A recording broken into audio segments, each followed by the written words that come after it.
One of the most interesting things about Pamela Geller's critics is that they rarely condemn her for something that she actually said or did. Instead, they usually misrepresent her position and then condemn her based on the misrepresentation. In logic, this is called the straw man fallacy, criticizing a false caricature of your opponent's position rather than your opponent's actual position. Now, why don't Pamela's critics make the slightest effort to be fair or accurate in their portrayal of her views? It's simple, really. If you state Pamela's views and claims accurately, most people are going to agree with her. If you walk up to someone and say, "Oh man, we've got to do something about this Pamela Geller. She's against terrorism, she's against honor killings, she's against female genital mutilation, she's against the persecution of religious minorities, she's against the forced marriage of child brides, and believe it or not, she supports the First Amendment of the U.S. Constitution and Israel's right to exist." If you tell someone that, the response is going to be, "Yeah, we should do something. We should give her a medal for having the courage that the media lost years ago."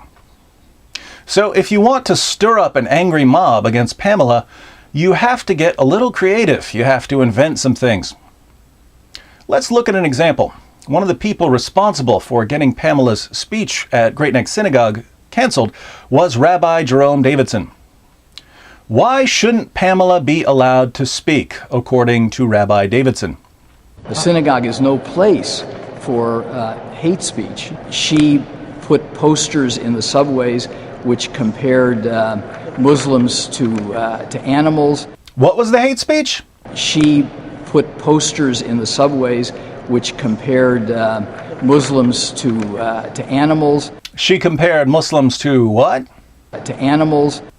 So, Rabbi Davidson, if we look at Pamela's subway ad, it's going to say, Muslims are animals, right? Here's the subway ad. It says, "In any war between the civilized man and the savage, support the civilized man. Support Israel, defeat jihad." Notice that this ad doesn't call anyone animals. It calls certain people savages. Savages are uncivilized human beings. But what kind of people are being called savages? Muslims in general? No. Jihadists, and specifically the jihadists who are waging a war against Israel. Jihadists who are blowing up busloads of civilians and slaughtering families in their homes and carrying out suicide attacks. Now, who doesn't believe that terrorists who target civilians and children are savages? Since this isn't a controversial statement, critics like Rabbi Davidson have to manufacture a controversial statement by claiming that the ad calls all Muslims animals, even though the ad doesn't mention Muslims and doesn't mention animals. But apart from slandering Pamela Geller, notice what Rabbi Davidson has done. He's admitted that it would be wrong and immoral to call a group of people a derogatory term like animals. So let's test the good rabbi's consistency by turning to the Qur'an to see what it says about Rabbi Davidson and his fellow Jews. To make things simple, we'll stick to a single verse of the Qur'an, Surah 98, verse 6. "Verily, those who disbelieve in the religion of Islam, the Quran, and Prophet Muhammad, from among the people of the Scripture, Jews and Christians, and al-mushrikun, will abide in the fire of hell. They are the worst of creatures."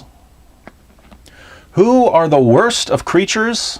Christians, Jews, and idolaters who refuse to believe in Muhammad and convert to Islam. So, according to the Quran, Rabbi Davidson and his entire family and his congregation are the worst of creatures. They're lower than dogs, according to the Quran. They're worse than pigs, according to the Quran. In a sane world, what would we call this, Rabbi Davidson? Hate speech, hate speech, hate speech, hate speech. But wait a minute. If it would be wrong for Pamela Geller to call Muslims animals, which she didn't do, shouldn't it be wrong for the Quran to refer to Jews as the worst of creatures? And yet it would never occur to Rabbi Davidson to condemn this verse of the Quran or any other verse of the Quran. Why the inconsistency? Why the double standards? Why does Rabbi Davidson apply one set of rules to Pamela Geller, it's wrong to call people names, and a completely different set of rules to Muhammad and his followers? You Muslims can call people all the names you want. Here we arrive at one of the great ironies of our time. Rabbi Davidson thinks that he's showing respect to Muslims when, in reality, by holding Muslims to a lower moral standard, he's insulting and degrading all Muslims, even the peaceful ones. Pamela Geller, by contrast, calls terrorists savages, and who wouldn't, but she holds Muslims to the same moral standard that she would apply to any other group. So who gives more respect to Muslims? Someone like Pamela Geller, who criticizes certain Islamic teachings, but only because that's just how we do things when we have a disagreement in the West? Or someone like Rabbi Davidson, who shows by his comments about Pamela Geller that he believes in openly criticizing views he disagrees with, but for some reason puts Muslims outside the realm of criticism and discourse.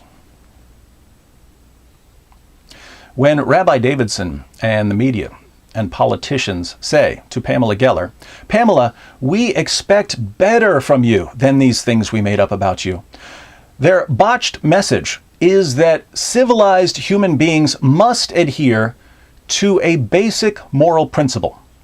Don't make negative generalizations about an entire group of people. But then the same rabbi and the same reporters and the same politicians turn to Muhammad and his followers and say, "But you're exempt from this basic moral principle." Well, why?